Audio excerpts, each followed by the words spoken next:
first mistake is trying to be cheap agad at the first instance. They Cheap in think what way?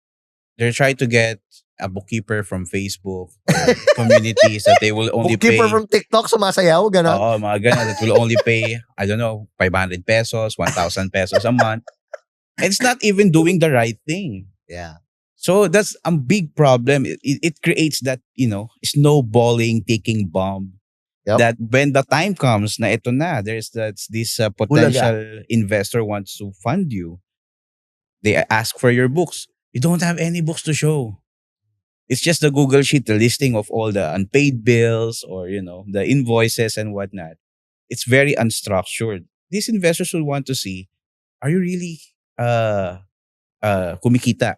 Are really, or if not, hindi ka kumikita, it's okay. But still show me what the P&L looks like, what the balance sheet looks It like. won't lie. It never lie. Yeah, Right. because I guess, yes, there are investors who are, I think mostly, if maybe 80% of Yeah. them are also finance people.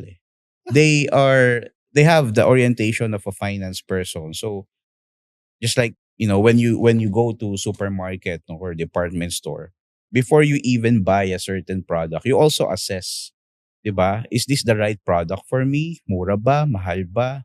And how can you say it's mura or mahal without looking into what the similar product in the market is having, diba? So, dali lang. How can you tell to your investor now, mura ka or mahal, if you don't have the proper financial records? Diba? So it's about that. So that's the first mistake. Trying to be saving money, or the second, prioritizing, or third, prioritizing Yeah. getting finances in check through proper accounting. Yes.